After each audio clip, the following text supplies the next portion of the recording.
السلام علیکم ورحمۃ اللہ وبرکاتہ۔ الحمد للہ نحمده ونستعینه ونستغفره ونؤمن به ونتوکل علیہ ونعوذ باللہ من شرور انفسنا ومن سیئات اعمالنا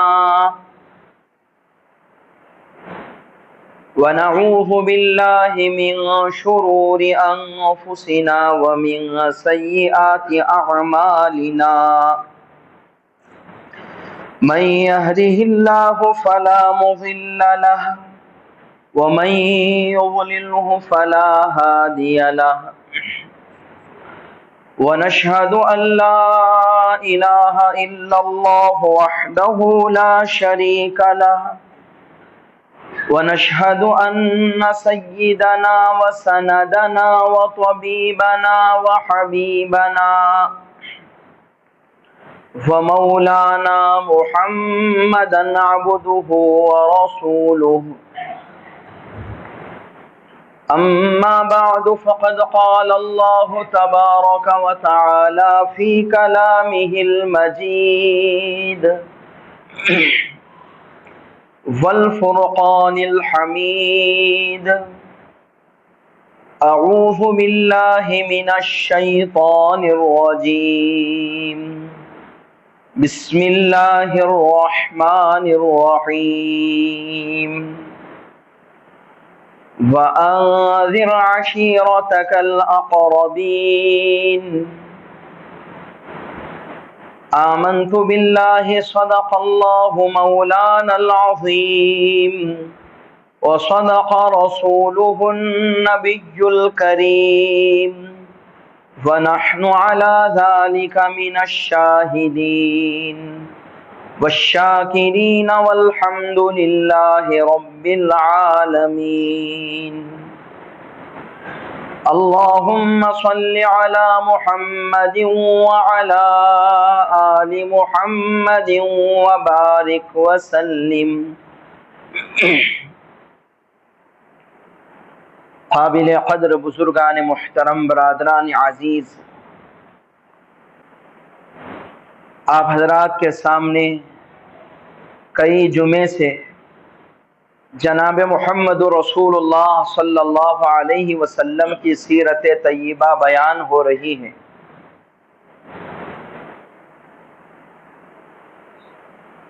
اور گزشتہ جمعہ جناب محمد رسول اللہ صلی اللہ علیہ وسلم کی 13 سالہ مکی زندگی کا عنوان شروع ہوا۔ رسول اللہ صلی اللہ علیہ وسلم کی مکی زندگی کا عنوان یہ بڑا طویل عنوان ہے،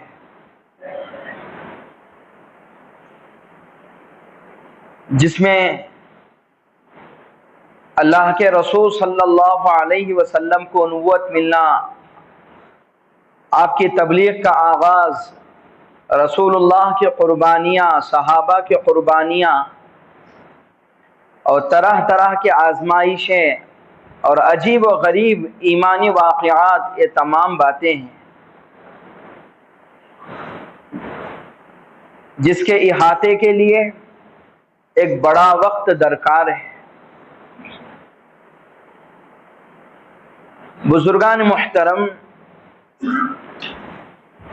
جب اللہ کے رسول صلی اللہ علیہ وسلم کو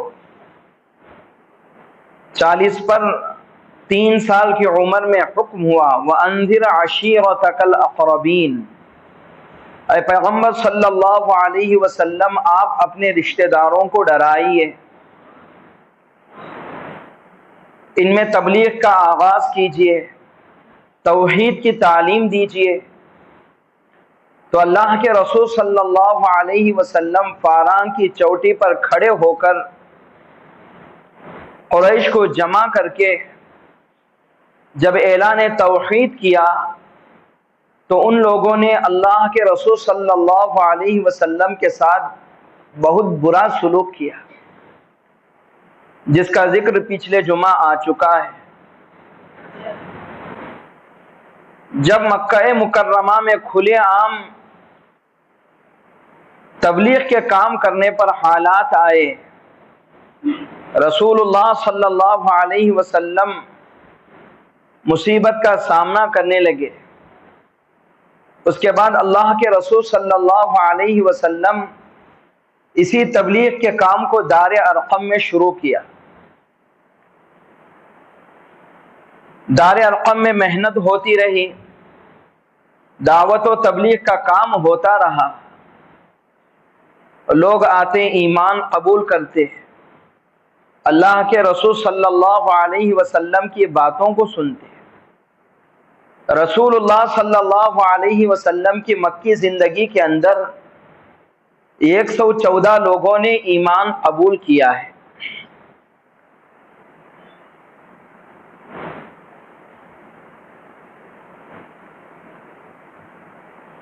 جب مشرکین مکہ اور کفار مکہ کو اور قریش کے سرداروں کو یہ خوف ستانے لگا کہ اگر محمد کے ساتھیوں کی تعداد زیادہ ہو جائے، ان کو ماننے والے زیادہ ہو جائیں، تو پھر ہماری سرداری ختم ہو جائے گی، ہمارا سکہ ختم ہو جائے گا۔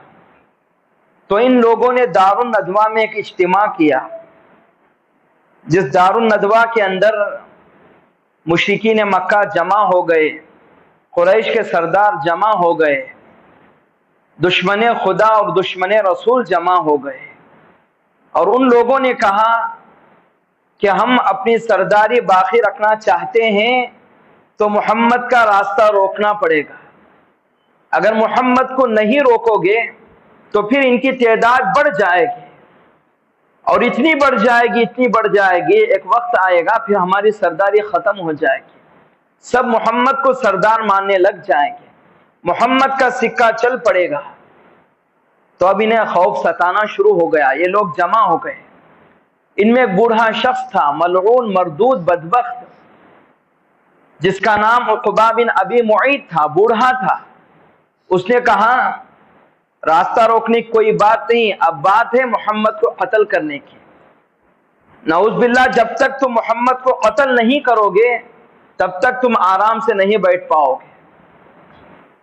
اب فیصلہ ہو گیا کہ محمد کا ہم سرے سے خاتمہ کر دیں گے، قتل کر دیں گے۔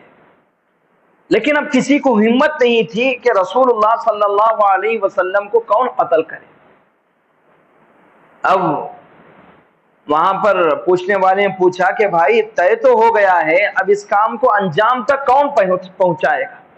سب خاموش رہے تو حضرت عمر بن خطاب جو ابھی ایمان نہیں لائے تھے، انہوں نے کہا یہ کام میں انجام تک پہنچاؤں گا، اور لوگوں نے کہا واہ یہ کام تم ہی کر سکتے ہو، تم ہی بہادر ہو۔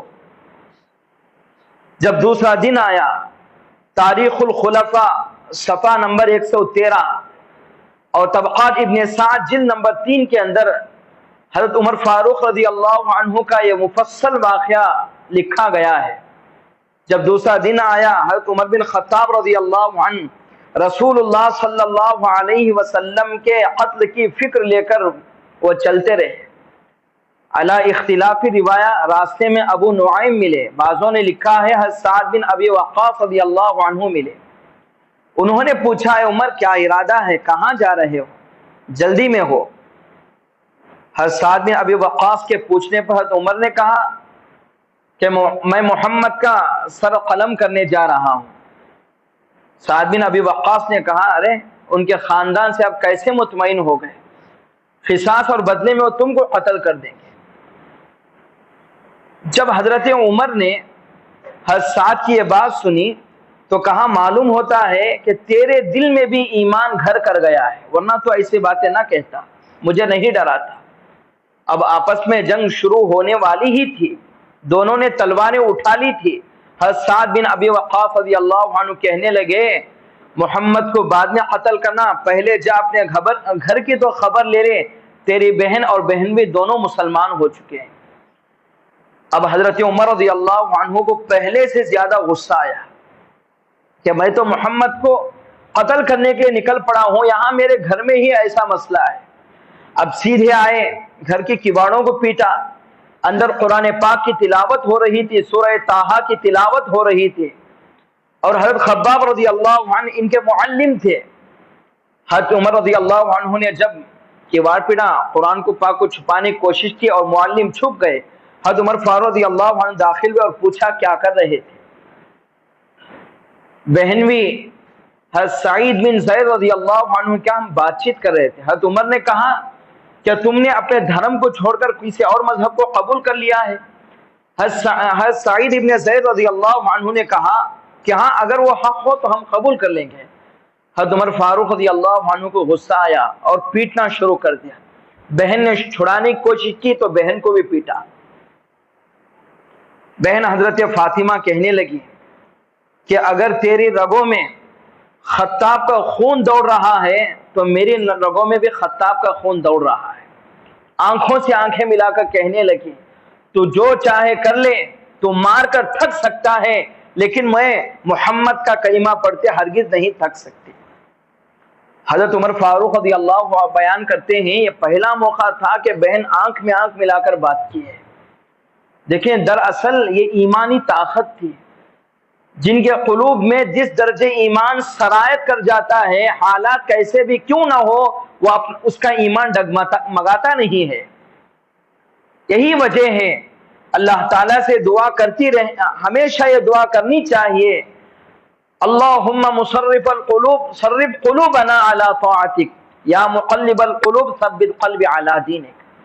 اے اللہ میرے دل کو اپنے دین پر ثابت قدم رکھ، ایسا نہ ہو کہ کبھی ڈگمگا جائے۔ حالات دیکھ کر، پریشانیاں دیکھ کر ہمیشہ اللہ سے دعا کرنی چاہیے۔ حضرت فاطمہ نے کہا جو عمر کی بہن ہے، کہا کہ تو جو چاہے کر لے، میں اپنے ایمان سے ہاتھ دھو نہیں سکتی۔ حضرت عمر فاروق رضی اللہ عنہ کا غصہ ٹھنڈا ہو گیا۔ حضرت عمر نے کہا جو تم پڑھ رہے تھے مجھے دو، میں بھی پڑھنا چاہتا ہوں، کیا اس میں ایسا کیا لکھا ہے؟ بہن نے کہا تو ناپاک ہے، اور ناپاکی کی حالت میں قرآن کو چھو نہیں سکتے۔ لا یمسہ الا المطہرون۔ بعض لوگ کہتے ہیں کہ وضو کے بغیر بھی قرآن چھویا جا سکتا ہے، یہ بڑی غلط بات ہے، قرآن کی بے حرمتی ہے، آداب کے خلاف ہے۔ اور یہ بات بھی میں کہتا چلوں، جب ایک آدمی اوپر بیٹھا ہے نیچے قرآن پاک کو کھول کر بیٹھنا بڑی بدترین بے ادبی ہے، بڑی سخت خلاف ادب بات ہے۔ اللہ تعالی ہم سب کے قرآن پاک کا احترام کرنے کی طاقت اور توفیق عطا فرمائے۔ کئی لوگوں کو یہ بھی دیکھا گیا ہے وہ عام کتابوں کی طرح قرآن کی طرح پکڑ کر لٹکاتے ہوئے جاتے ہیں، یہ بڑی توہین آمیز باتیں، اس سے بچنا چاہیے۔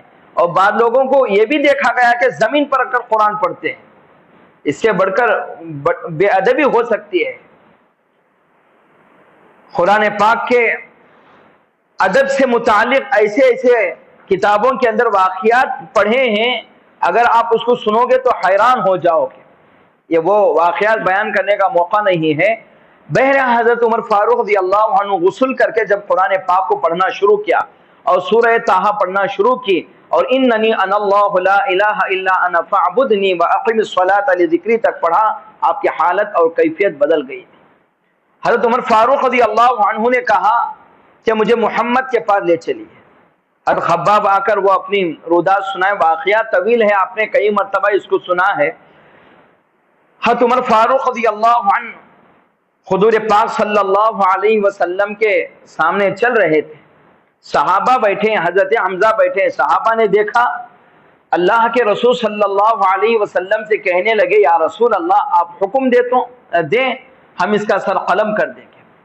رسول اللہ صلی اللہ علیہ وسلم نے فرمایا آنے دو۔ کیوں فرمایا؟ اللہ کے رسول صلی اللہ علیہ وسلم کو دار الندوہ میں جو رسول اللہ کے خلاف مشورہ ہوا ہے وہ بات معلوم ہو گئی تھی، اور رات کی تاریکی میں جناب محمد رسول اللہ صلی اللہ علیہ وسلم نے خانہ کعبہ کے اندر اللہ سے یہ دعا مانگی تھی، ترمذی جلد نمبر 2 کے اندر ہے کہ یا اللہ اگر آپ اسلام کو عزت دینا چاہتے ہیں تو میری جھولی میں یا تو عمر بن خطاب کو ڈال دے یا عمر بن ہشام کو ڈال دے۔ اب اللہ کے رسول کو معلوم تھا کہ میری دعا قبول ہونے والی ہے، اور عمر کو اللہ تعالیٰ نے ہدایت دے دی ہے، تو رسول اللہ صلی اللہ علیہ وسلم نے فرمایا عمر کو آنے دو۔ جب عمر آئے اور کہا یا رسول اللہ مجھے کلمہ پڑھا دیں، بیعت کر لیں، میں اسلام قبول کرنا چاہتا ہوں، سارے صحابہ اللہ اکبر کے نعرے بلند کرنا شروع کر دیے۔ حضرت عمر فاروق رضی اللہ عنہ نے جب اسلام قبول کر لیا، کہا یا رسول اللہ اب یہ دعوت و تبلیغ کا کام دار ارقم میں نہیں، یہ کھلے عام ہوگا، مکے میں ہوگا۔ اب تک جو اذان دار ارقم میں ہوا کرتی تھی وہ خانہ کعبہ میں ہوگی۔ رسول اللہ صلی اللہ علیہ وسلم نے فرمایا اگر یہ کام وہاں ہوگا تو آپ کی قوم میرے صحابہ کو ستائے گی، پریشان کرے گی۔ حضرت عمر فاروق رضی اللہ عنہ نے کہا یا رسول اللہ عمر اسلام قبول بھی کر لے اور یہ جو اذان ہے دعوت کا کام ہے دار ارقم میں ہو، یہ ہو نہیں سکتا۔ کسی کی اتنی جرات نہیں کہ میرے ایمان لانے کے بعد میرے مقابل کھڑا ہو جائے۔ اب اس کے بعد اس دعوت و تبلیغ کی محنت کے لیے راستے ہموار ہوتے چلے گئے، توحید کے کام کے لیے راستے ہموار ہوتے چلے گئے۔ شروع میں ضرور قربانیاں آئیں۔ دیکھیں نسبت دین پر جب آپ کوئی بھی کام کرو گے اللہ تعالیٰ سب سے اول قربانیاں چاہیں گے۔ ہر نبی کی دو صفت ہے، ہر نبی کے اندر دو صفتیں ہیں۔ پہلی صفت یہ ہے کہ دین کا کام جب نبی نے آغاز کیا تو اسے اپنا گھر چھوڑنا پڑا، اپنا وطن چھوڑنا پڑا، اور ہر نبی نے بکریاں چرائی ہیں۔ اس میں عجیب و غریب علماء نے حکمتیں لکھی ہیں۔ نسبت دین پر جب جو کام شروع ہوگا تو ہمیشہ قربانیاں سامنے آئیں گی، قربانیاں دینی پڑیں گی، قربانیاں دیں گے تو انشاءاللہ کام ہوگا، بغیر قربانی کے کوئی چیز ہونے والی نہیں ہے۔ اب اللہ تعالیٰ دین کے لیے اور دعوت کے لیے راستے ہموار کرتے چلے گئے۔ اب حضور پاک صلی اللہ علیہ وسلم مکے کی گلیوں میں دعوت دینا شروع کیے۔ لوگ تالیاں مار رہے تھے، برا بھلا کہہ رہے تھے، پتھر برسا رہے تھے۔ ساری روایتیں بخاری کے اندر موجود ہیں، مصنف ابن ابی شیبہ کے اندر ہے۔ بازار ذی المجاز کے اندر رسول اللہ صلی اللہ علیہ وسلم تشریف لے جاتے اور لوگوں سے کہتے قولوا لا الہ الا اللہ تفلحوا وانی رسول اللہ، اے لوگوں لا الہ الا اللہ کہہ لو تم کامیاب ہو جاؤ گے اور مجھے اللہ کا رسول تسلیم کر لو۔ ابو جہل ابو لہب حضور پاک صلی اللہ علیہ وسلم کے پیچھے پیچھے جاتا اور کہتا کہ اے لوگوں اس کی بات تسلیم نہ کرو، اگر آپ اس کی بات مانو گے تو آپ اپنے ماں باپ سے دور ہو جاؤ گے، بھائی بھائی میں جھگڑا ہوگا، بہن بھائی میں جھگڑا ہوگا، شوہر بیوی میں جھگڑا ہوگا، اور یہ مجنون ہے، یہ پاگل ہے، یہ ساحر ہے۔ حضور پاک صلی اللہ علیہ وسلم آپ ہمت کے پہاڑ تھے، لوگوں کے تانے سن کر آپ اپنی محنت سے رکے نہیں، دعوت و تبلیغ سے دستبرداری کا اظہار نہیں کیا، بلکہ اللہ کے رسول صلی اللہ علیہ وسلم وہ اپنی محنت میں جمے رہے، جڑے رہے، اور اللہ تعالیٰ آپ کو کامیابی دی۔ مکہ مکرمہ کے اندر اللہ کے رسول صلی اللہ علیہ وسلم نماز ادا کر رہے تھے، یہ بخاری کی روایت ہے۔ ابو جہل اپنے ساتھیوں کے ساتھ بیٹھا ہوا تھا، ساتھیوں سے ابو جہل کہنے لگا تم میں سے کون ہے جو فلاں قبیلے کے اونٹ کی اوجھڑی لا کر وہ محمد کی گردن میں ڈال دے؟ بدبخت عتبہ بن ابی معیط اٹھا اور وہ جا کر اونٹ کی اوجھڑی لے آیا، جسے ہم آنتے کہتے ہیں، انتڑیاں کہتے ہیں۔ حضور پاک صلی اللہ علیہ وسلم کے سجدے میں جانے کا وہ انتظار کرتا رہا۔ جیسے ہی اللہ کے رسول سجدے میں گئے اس نے اونٹ کی اوجھڑی حضور پاک صلی اللہ علیہ وسلم کے گردن میں ڈال دی۔ اب وہ اتنی بوجھل تھی کہ اللہ کے رسول صلی اللہ علیہ وسلم کے لیے سر اٹھانا مشکل ہو رہا تھا، اور یہ سارا ماجرا عبداللہ بن مسعود رضی اللہ عنہ دیکھ رہے تھے۔ چونکہ شروع دور تھا، اگر لوگوں کو معلوم ہو جاتا کہ عبداللہ بن مسعود بھی وہ حضور کے ساتھ ہیں تو وہ بھی تکلیف کا سامنا ان کو بھی کرنا پڑتا، تو دیکھ کر وہ خاموش رہے، پریشان تھے، دل کے اندر وہ کیفیت تھی، دل بے قرار تھا۔ اتنے میں حضرت فاطمہ رضی اللہ عنہا آئی اور روتے ہوئے کہنے لگے اے ظالموں تمہیں کیا ہو گیا؟ میرے باپ کے یہ اوصاف ہیں اور آپ نے ان اوصاف کو دیکھا ہے، صرف اس دعوت و تبلیغ کے کام کو کیا شروع کیا آپ نے میرے والد کے ساتھ یہ انجام کیا ہے۔ بخاری کے اندر ایک روایت ہے، یہی عقبہ بن ابی معیط ایک مرتبہ اللہ کے رسول صلی اللہ علیہ وسلم مکہ مکرمہ اور خانہ کعبہ کے اندر نماز ادا کر رہے تھے۔ ایک اس نے کپڑا لیا، پھندا بنائے اور اللہ کے رسول کے گردن میں ڈال کر دبوچنا شروع کیا۔ حضرت ابو بکر صدیق رضی اللہ عنہ آ کر اس کا کندھا پکڑ کے پیچھے کھینچے اور کہا کہ تم صرف اس کو اس جرم میں اتنی تکلیف دے رہے ہو کہ یہ کہہ رہا ہے کہ اللہ کے سوا کوئی معبود نہیں۔ حضور پاک صلی اللہ علیہ وسلم نے ہم تک دین پہنچانے کے لیے، ہمارا تعلق اللہ سے مضبوط کرنے کے لیے، ہمیں نیک بنانے کے لیے جتنی چاہے اللہ کے رسول صلی اللہ علیہ وسلم نے قربانیاں دی ہیں۔ جب مکہ مکرمہ کے اندر دور دراز سے لوگ آتے کعبہ کی زیارت کے لیے تو اللہ کے رسول صلی اللہ علیہ وسلم ان کے پاس جاتے، تبلیغ کا فریضہ انجام دیتے، اور جب کوئی بڑا مہمان مکہ مکرمہ کے اندر آتا تو وہاں پر مشرکین مکہ پہنچ جاتے اور اسے منت و سماجت کرتے، درخواست کرتے کہ آپ جس سے چاہے ملے لیکن محمد سے نہیں ملنا، محمد سے ملو گے تو پھر فتنہ کھڑا ہو جائے گا، وہ ایسا کاہن اور ایسا جادوگر ہے، جب بھی آپ اس سے کلام کرو گے اس کی باتوں کی زد میں آپ آ جاؤ گے، آپ بھی پریشان ہوگے، آپ کا قبیلہ بھی پریشان ہو جائے گا۔ حضرت طفیل بن عمرو دوسی رضی اللہ عنہ کا واقعہ مشہور ہے۔ اسی طریقے سے اور واقعہ مسلم شریف کے اندر موجود ہے۔ ایک صحابی ہیں جن کا نام ضماد ہے،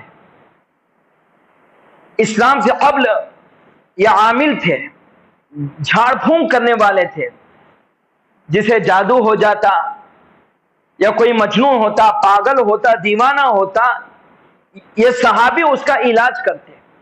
اب یہ مکے میں آئے تو لوگوں نے، چند بیوقوفوں نے ان سے کہا کہ آپ محمد سے نہ ملنا، محمد مجنون ہے، پاگل ہے، ساحر ہے، جادوگر ہے، پتہ نہیں اسے کیا ہو گیا۔ جب وہ کلام کرتا ہے لوگ اس کے کلام کے زد میں آ جاتے ہیں، اس کا جادو لوگوں پر چڑھ جاتا ہے۔ اب یہ جادو کے اور سحر کے فن سے ضماد رضی اللہ عنہ واقف تھے۔ انہوں نے سوچا کہ میں اس شخص سے ملتا ہوں، ہو سکتا ہے کہ میں اس کا علاج کر دوں اور وہ درست ہو جائے، صحیح ہو جائے اور لوگ اس کے فتنے سے بچ سکیں۔ حضرت ضماد رضی اللہ عنہ حضور پاک صلی اللہ علیہ وسلم کے پاس آئے اور رسول اللہ صلی اللہ علیہ وسلم سے کہنے لگے کہ اے محمد، میں جھاڑ پھونک کرنے والا ہوں، مجھے معلوم ہوا ہے کہ آپ مجنون ہیں، آپ کو سحر ہو گیا ہے، اگر آپ اجازت دیں تو میں آپ کا علاج کر دوں گا۔ اللہ کے رسول صلی اللہ علیہ وسلم فرمانے لگے، تمام تعریفیں اس اللہ کے لیے ہیں اور ہم اللہ تعالیٰ کی تعریف میں رطب اللسان ہیں، وہی اللہ ہے جو ہماری مدد کرنے والا ہے۔ اللہ جسے ہدایت دے اسے کوئی گمراہ نہیں کر سکتا، اور جسے اللہ گمراہ کرے اسے کوئی ہدایت نہیں دے سکتا۔ اللہ کے سوا کوئی معبود نہیں اور میں اللہ کا رسول ہوں۔ جب رسول اللہ صلی اللہ علیہ وسلم نے اللہ کی تعریف کی اور اللہ کے معبود ہونے کی گواہی دی، اب چونکہ یہ ضماد سحر سے واقف تھے، انہوں نے کہا کہ میں بڑے بڑے ساحروں کی مجلس میں گیا ہوں، شعر و شاعری جانتا ہوں، تمام باتوں سے واقف ہوں، لیکن آپ نے جو کلمات ادا کیے ہیں یہ بے مثال کلمات ہیں، ایسے کلمات میں نے کبھی بھی کسی سے نہیں سنے۔ دوبارہ کہیے آپ نے کیا کہا ہے؟ اللہ کے رسول صلی اللہ علیہ وسلم نے 3 مرتبہ یہی کلمات دہرائے تو ضماد جو حضور کا علاج کرنے آئے تھے خود اپنا علاج کر گئے۔ کہا کہ آپ واقعتاً اللہ کے رسول ہیں، اے محمد پہلے مجھے کلمہ پڑھائیے پھر خود آپ میرا علاج کیجیے۔ یہ مسلم کی روایت میں واقعہ موجود ہے۔ تو مشرکین مکہ ہر طرف سے حضور پاک صلی اللہ علیہ وسلم کو تنگ کیا کرتے تھے، پریشان کیا کرتے تھے، راستوں میں تکلیف دینا، آپ کے اولاد کو تکلیف دینا اور آپ کے صحابہ کو ستانا، صبح شام کا یہ مشرکین مکہ کا کام ہو چکا تھا۔ اللہ کے رسول صلی اللہ علیہ وسلم نے مکہ مکرمہ میں رہتے ہوئے اتنی تکلیفیں برداشت کی ہیں۔ اب جب تکلیفیں مشرکین مکہ اتنی دیتے رہے، ہر طرف سے حالات مخالف تھے، تو اللہ کے رسول صلی اللہ علیہ وسلم نے سوچا کہ پڑوس میں طائف ہے، وہاں جاؤں گا، وہاں جا کر وہاں کے لوگوں کو سمجھاؤں گا، اگر لوگ وہاں پر میری بات قبول کر لیں گے تو اسلام کے پھیلنے کا وہ لوگ ایک سبب بن جائیں گے۔ چنانچہ اس نیت سے حضور پاک صلی اللہ علیہ وسلم نے طائف کا سفر کیا۔ آپ کے ساتھ حضرت زید بن حارثہ رضی اللہ عنہ تھے۔ حضور پاک صلی اللہ علیہ وسلم طائف پہنچے اور وہاں کے لوگوں سے بات کرنے کی کوشش کی، تو لوگوں نے کہا پہلے ہمارے سرداروں سے ملو پھر ہم سے بات کرنا۔ حضور پاک صلی اللہ علیہ وسلم نے وہاں کے سرداروں سے ملاقات کی۔ اس وقت طائف کے 3 سردار تھے، ایک کا نام عبد یالیل تھا، ایک کا نام مسعود تھا اور ایک کا نام حبیب بن عمر تھا۔ حضور پاک صلی اللہ علیہ وسلم عبد یالیل کے پاس گئے اور کہا کہ میں اللہ کا رسول ہوں، اللہ تعالیٰ کے معبود ہونے کا اقرار کر لو، لا الہ الا اللہ کہہ لو۔ اس نے کہا، حضور پاک صلی اللہ علیہ وسلم کی توہین کی، اللہ کے رسول کا مذاق اڑایا، اور مذاق اڑاتے ہوئے اس نے یہ کہا کیا اللہ کو تیرے علاوہ تیرے سوا کوئی اور شخص نہیں ملا کہ جسے نبی بنا دیا جاتا؟ حضور پاک صلی اللہ علیہ وسلم نے سمجھانے کی کوشش کی لیکن اس نے کسی بات کو تسلیم نہیں کیا۔ پھر اللہ کے رسول صلی اللہ علیہ وسلم مسعود کے پاس آئے اور کہا اللہ ایک ہے، توحید کی دعوت دی۔ تو مسعود نے کہا کہ نبی ادھر ادھر ایسے ایسے بھٹکا نہیں کرتے، نبی کا کام ہے وہ اپنی جگہ بیٹھنا اور لوگوں کا کام ہے نبی کے پاس جا کر ایمان قبول کرنا۔ بڑا بدبخت اور کمبخت تھا، اس کا جواب بھی ایسا ہے نہ عقل میں آتا ہے نہ سمجھ میں آتا ہے۔ اگر نبی در در نہ جاتے تو اسلام کیسے پھیلتا؟ لوگوں کے ذہنوں میں سوال آتا ہے کہ یہ تبلیغ والے 3 دن کے لیے 40 دن کے لیے بیوی بچوں کو چھوڑ کر کیوں نکلتے ہیں؟ سب جگہ مسلمان ہیں، اگر یہ دعوت و تبلیغ کا کام نہ چلتا تو ساری دنیا میں اس کا سکہ کیسے چلتا؟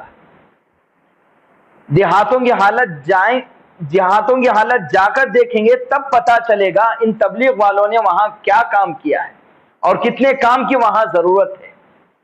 کئی دیہات ایسے ہیں جانے کے بعد معلوم ہوگا کہ مسلمان ہیں، کسی کا نام عبداللہ ہے، کسی کا نام اسلم ہے، عبد الرحمن ہے، لیکن جا کر آپ گھر میں دیکھیں گے معلوم ہوگا وہاں پر سب دیوتاؤں کے تصویریں بھی ملیں گی آپ کو۔ وہ کہیں گے ہمارے آبا و اجداد نے اسی کی پوجا کی اور ہم بھی اسی کی پوجا کر رہے ہیں۔ آپ مسلمان ہیں، کہیں گے ہم مسلمان ہیں۔ ان تبلیغ والوں کا امت پر بڑا احسان ہے کہ اپنی جان کی اپنی مال کی قربانی دے کر یہ جاتے ہیں، کسی سے لیتے نہیں۔ جب خود کا مال، خود کی جان اور خود کا وقت لے کر جاؤ گے تب بات سمجھ میں آئے گی کہ دین کا کام اور تبلیغ کا کام ایسے ہی نہیں ہوتا، اور ہم تک کام پہنچنے کے لیے اور ہم تک دین پہنچنے کے لیے کتنے سارے لوگوں نے گردنیں کٹائی۔ تو مسعود کا یہ جواب تھا۔ پھر رسول اللہ صلی اللہ علیہ وسلم حبیب بن عمر کے پاس گیا، اسے دین کی دعوت دی، توحید سمجھانے کی کوشش کی۔ تو اس نے کہا اگر تو سچا نبی ہوتا تو تیرے کہنے سے پہلے میرے دل میں بات آ جاتی کہ تو پیغمبر ہے۔ اب ہر طرف سے اللہ کے رسول سمجھانے کی کوشش کی تو انہوں نے بات نہیں مانی۔ پھر اللہ کے رسول اور لوگوں سے ملنے کی کوشش کی تو وہاں کے لوگوں نے صاف کہہ دیا یہاں سے عزت سے چلے جاؤ ورنہ آپ کا برا سلوک ہوگا۔ جب اللہ کے رسول صلی اللہ علیہ وسلم واپس جا رہے تھے وہاں کے سرداروں نے اس شہر کے اوباش لڑکوں کو رسول اللہ کے پیچھے لگا دیا کہ آپ پر تالیاں پیٹے، گالیاں دے، پتھر دے مارے۔ سیرت کی کتابوں میں لکھا ہے وہاں کے لوگوں نے تقریباً 3.5 میل تک حضور پاک صلی اللہ علیہ وسلم کا پیچھا کیا، آپ پر پتھر برساتے رہے، حضرت زید بن حارثہ رضی اللہ عنہ کہتے ہیں حضور پاک صلی اللہ علیہ وسلم خود میں لٹ پٹ ہو گئے اور آپ کی جوتیوں میں خون جمع ہو گیا. جب میں نے جوتیاں نکالنے کی کوشش کی جوتیاں خون میں جم گئی تھی. بزرگان محترم، میرا کہنا آسان ہے، آپ کا سننا آسان ہے. اس وقت اللہ کے رسول پر کیا کیفیت تھی ہوگی ایک زندہ دل ہی اس کا اندازہ لگا سکتا ہے. اللہ کے رسول نے ہمارے خاطر کتنی قربانیاں دی ہیں. مکی زندگی، یہ 13 سالہ مکی زندگی یہ آسان عنوان نہیں ہے. شاید میں وہ قلب اور جگر سے آپ کو سمجھا نہیں پا رہا. رونگٹے کھڑے ہونے کا مقام ہے، آنکھوں سے آنسو جاری ہونے کا مقام ہے. اللہ کے رسول صلی اللہ علیہ وسلم نے ساری قربانیاں ہم جیسے بدبخت جو رسول اللہ کا نام لے کر اللہ کے رسول کی سنتوں میں جنازہ اڑا رہے ہیں، ہمارے لیے اللہ کے رسول نے یہ تڑپا ہے، اتنی قربانیاں دی ہیں اور اتنی مشقتیں برداشت کی ہیں. پھر اللہ کے رسول صلی اللہ علیہ وسلم ایک باغ میں آ کر بیٹھ گئے. تکلیفوں سے دوچار ہیں، مصائب کے بادل آپ پر پھٹ چکے ہیں. وہاں پر ایک نوکر تھا جس کا نام عداس تھا. یہی حبیب بن عمر جو سردار ہے طائف کا، اس کا نوکر تھا. اللہ کے رسول صلی اللہ علیہ وسلم کی حالت دیکھ کر وہ پریشان ہوا اور وہ چند انگورے لے کر اللہ کے پاس کے نبی کے پاس کہا کہ اس سے نوش فرما کھا لے. اللہ کے رسول صلی اللہ علیہ وسلم بسم اللہ کہہ کر کھانا شروع کیے. عداس کہنے لگا یہ کلام کیا تھا، یہ کیا چیز ہے؟ اللہ کے رسول صلی اللہ علیہ وسلم نے کہا یہ اللہ کا کلام ہے. وہ عداس تھا، کہا کہ آپ کون ہیں؟ اللہ کے رسول صلی اللہ علیہ وسلم نے کہا میں محمد ہوں جو اللہ کا رسول ہوں. میں نے توحید کا پیغام لے کر طائف کی اس چوٹی میں اور طائف کے خطے میں آیا تھا، لوگوں نے میرے ساتھ یہ انجام کیا. پھر اللہ کے رسول نے پوچھا آپ کون ہیں؟ حضرت عداس کہنے لگے میں نینوا کا رہنے والا ہوں، میں یہاں حبیب کے یہاں غلامی کرتا ہوں، نوکری کرتا ہوں. اللہ کے رسول نے کہا نینوا وہ شہر جہاں میرا بھائی یونس بن متا آیا تھا. عداس پوچھنے لگے یونس بن متا کون ہیں؟ اللہ کے رسول صلی اللہ علیہ وسلم کا وہ میرے بھائی ہیں، وہ اللہ کے پیغمبر ہیں. پھر عداس و فوراً اللہ کے رسول کا ہاتھ پکڑ کر کہنے لگے یا رسول اللہ مجھے پہلے کلمہ پڑھا دے. یہ حقیقت یہی ہے. ہر کسی کو ہم دین کی بات سمجھاتے ہیں لیکن ہر کوئی قبول کر لے ضروری نہیں ہے. کیوں؟ پتا ہے ہدایت یہ اللہ کے ہاتھ میں ہے. ہدایت میرے ہاتھ میں، پیغمبر کے ہاتھ میں ہدایت ہوتی ہے، سب ہدایت پا جاتے ہیں. ہدایت کس کے ہاتھ میں ہے؟ ہدایت اللہ کے ہاتھ میں ہے. سرداروں سے اللہ کے نبی نے بات کی، وہاں کے قوم سے اللہ کے نبی نے بات کی، کسی نے آپ کی بات کو تسلیم نہیں کیا. لیکن مخدر تو چمکا کس کا؟ عداس کا. سمجھا اللہ کے رسول سمجھانے آئے تھے بستی والوں کو، لیکن جس کے پاس آنا مقصود نہیں تھا راستے میں مل گیا، اللہ نے اسے ہدایت دے دی. ہدایت اللہ کے ہاتھ میں ہے. جب چاہے جس کو چاہے اللہ تعالیٰ ہدایت دے سکتے ہیں. اسی لیے کسی کے بارے میں ہم لوگوں کو فیصلہ نہیں کرنا چاہیے یہ گناہ گار ہے، یہ بدبخت ہے، یہ شرابی ہے، یہ کبابی ہے، یہ کافر ہے، جہنم میں جائے گا. نہ کب کس کی نیا پلٹ جائے گی. کب وہ کہتے ہیں ایک شعر ہے کون مقبول ہے کون مردود ہے، بے خبر کیا خبر تجھ کو کیا کون ہے. جب تلیں گے عمل سب کے میزان پر اس وقت پتا چلے گا کون کھوٹا ہے اور کون کھرا ہے. سب کی حالتوں سے خدا واقف ہے، سب جانتا ہے کہ کون کیسا ہے. آج ہر کوئی کسی کے پیچھے پڑا ہوا، غیبتوں میں لگا ہوا ہے، اپنے حال کی کوئی پرواہ نہیں. اسے اس بات کا خوف نہیں کہ کل قیامت کے دن مجھے اللہ کے حضور کھڑا ہونا ہے، مجھے اپنے کیے کا حساب و کتاب دینا ہے. وہ اپنے اعمال سے بے نیاز ہے اور دوسرے اعمال کے وہ تولنے میں لگا ہوا ہے. فلاں کے گھر میں یہ ہوتا ہے، فلاں ذمہ دار ہے وہ یہ کر رہا ہے، فلاں عالم یہ کر رہا ہے، فلاں وہ کر رہا ہے. آپ کون ہوتے ہیں کسی کو تولنے والے؟ اللہ تعالیٰ کے ہاں تول ہے، عدل ہوگا اللہ کے حضور. آخری موقع پر بھی کسی کی توبہ قبول ہو جائے وہ پار ہو جائے گا. اس کی غیبتیں کرتے ہوئے آپ اپنی نیا اور آپ اپنا بیڑا غرق کر رہے ہو. اس لیے ہمیشہ اپنی زبانوں کی حفاظت کرنا چاہیے. پتہ نہیں خدا کس وقت کس کو ہدایت دے. ہاں کسی کے عمل برے ہیں اس کے اعمال سے ضرور نفرت ہو، اعمال سے ضرور نفرت ہو، لیکن بحیثیت انسان ہے، انسان کی نفرت نہ ہو، اعمال سے نفرت ہو۔ برائی سے اگر نفرت نہیں کرو گے تو پھر کیا اس کے اعمال سے راضی ہو، یہ مطلب ہو جائے گا۔ اس کے اعمال بد اعمال سے ضرور نفرت ہو، لیکن وہ بھی انسان ہے، اس کے حق میں دعائیں کرنا ہے اور سمجھانا یہ ہمارا کام ہے۔ ہدایت تو اللہ کے ہاتھ میں ہے، جب چاہے جس کو چاہے خدا ہدایت دے دے۔ حضرت عباس رضی اللہ عنہ، اللہ تعالیٰ نے آپ کو ہدایت دے دے۔ بزرگان محترم دیکھیں، یہ مکی جو زندگی اللہ کے رسول کے ایک بڑا طویل عنوان ہے، ابھی کئی ساری اس میں باتیں ہیں، وقت تو ہو گیا۔ اللہ تعالیٰ سے دعا ہے کہ اللہ تعالیٰ ہمیں جناب محمد رسول اللہ صلی اللہ علیہ وسلم کی سنت پر من مٹنے کی طاقت اور توفیق عطا فرمائے۔ آمین۔ وآخر دعوانا ان الحمدللہ رب العالمین۔